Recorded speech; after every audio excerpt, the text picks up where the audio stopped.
ಹರೇ ಕೃಷ್ಣ. ಅಧ್ಯಾಯ 1 ಶ್ಲೋಕ 12. ಸತ್ಯ ಸಂಜಯನ ಹರ್ಷಂ ಗುರುವೃದ್ಧ ಪಿತಾಮಹಂ ಸಿಂಹನಾದಂ ವಿನೋದುಚ್ಛೈ ಶಂಖದೋದ್ಭಂ ಪ್ರತಾಪವನ್.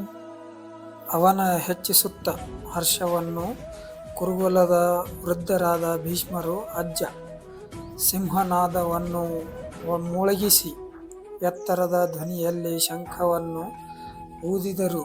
ಪ್ರತಾಪವುಳ್ಳ. ಅನುವಾದ: ಕುರುಕುಲ ಪಿತಾಮಹರು, ಯೋಧರು, ತಾತ ಪ್ರತಾಪಶಾಲಿಗಳಾದ ಭೀಷ್ಮರು ಉಚ್ಚರಿಸಿದಿಂದ ಸಿಂಹಗರ್ಜನೆಯಂತೆ ಶಂಖವನ್ನು ಊದಿದರು. ಇದರಿಂದ ದುರ್ಯೋಧನಿಗೆ ಹರ್ಷವಾಯಿತು. ಭಾವಾರ್ಥ ತಿಳಿಯೋಣ ಬನ್ನಿ. ಕುರುಕುಲ ಪಿತಾಮಹರು ತಮ್ಮ ಮೊಮ್ಮಗನ ದುರ್ಯೋಧನನ ಹೃದಯ ಆಂತರ್ಯವನ್ನು ಅರಿತು ಅವರಿಗೆ ಅವನಲ್ಲಿದ್ದ ಸ್ವಾಭಾವಿಕ ಕರುಣೆಯಿಂದ ಸಿಂಹದೃಶ್ಯರಾದ ಅವರು ತಮ್ಮ ಘನತೆ ತಕ್ಕಂತೆ ಗಟ್ಟಿಯಾಗಿ ಶಂಖನಾದವನ್ನು ಮಾಡಿ ದುರ್ಯೋಧನಿಗೆ ಹರ್ಷವನ್ನುಂಟು ಮಾಡಲು ಯತ್ನಿಸಿದ. ಅವರು ಶಂಖನಾದ ಸಾಂಕೇತಿಕವಾಗಿತ್ತು.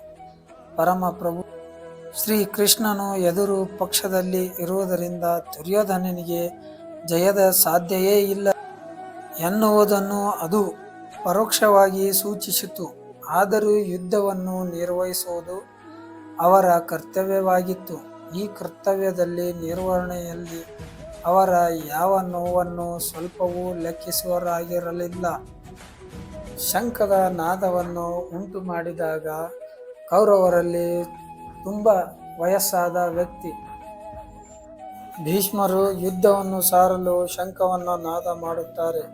ಇದರಿಂದ ಅವರ ಸೈನ್ಯದಲ್ಲಿ ಬಲವನ್ನು ತುಂಬಿಕೊಳ್ಳುತ್ತದೆ.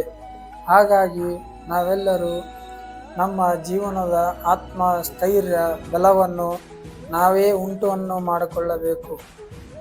ಒಬ್ಬ ಶೂರನ ಧೈರ್ಯ, ಶಬ್ದ ಅಥವಾ ಒಂದು ಕ್ರಿಯೆಯೇ ಸಂಪೂರ್ಣ ಸೇನೆಯ ಆತ್ಮವಿಶ್ವಾಸವನ್ನು ಎತ್ತಬಹುದು. ನಾಯಕನ ಸಣ್ಣ ಕಾರ್ಯವೂ ಸಹ ಶಿಷ್ಯರಿಗೆ ಪ್ರೇರಣೆಯಾಗಬಹುದು. ಜೀವನದಲ್ಲಿ ನಮಗೆ ಮಾರ್ಗದರ್ಶಕರಾದ ನೀಡುವವರ ಶಕ್ತಿಯ ನಮ್ಮ ಮನೋಬಲಕ್ಕೆ ಶಕ್ತಿ ನೀಡುತ್ತದೆ.